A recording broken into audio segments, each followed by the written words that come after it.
আমি এখানে করেছি উপর থেকে নিচে 6 ইঞ্চি এবং বাম থেকে ডানে 6 ইঞ্চি এবং নিচ থেকে হাফ ইঞ্চি করে 12টি বিন্দু করেছি মোট, অর্থাৎ ডানে 6টি বামে 6টি, 1 2 3 4 5 6, আবার বামেও 1 2 3 4 5 6।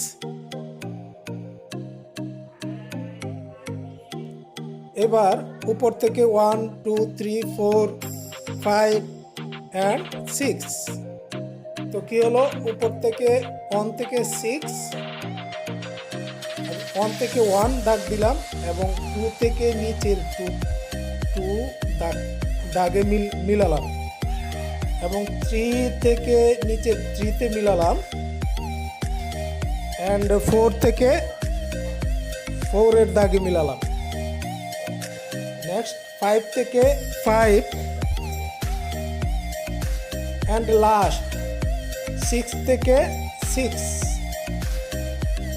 আমি বাম দিক থেকে যেভাবে স্মৃতিসুদের দাগগুলি টেনেছি তদ্রূপ ডান দিক থেকেও সেম দাগগুলি টেনেছি একই নিয়মে এবং 1 2 3 চিহ্নগুলি আমি মুছে দিলাম, শার্প করলাম এবং নিচে সোজাসুজি সরল রেখা 2টি দাগ টানলাম এবং ইটের মাপ অনুপাতে প্রত্যেকটাকে আমি রেখা টেনে দিলাম এবং স্মৃতিসুদের মধ্যে যে একটি ক্যালিগ্রাফি আছে সেটিকে আমি সুন্দর করে পেন্সিলের সাহায্যে এঁকে দিচ্ছি।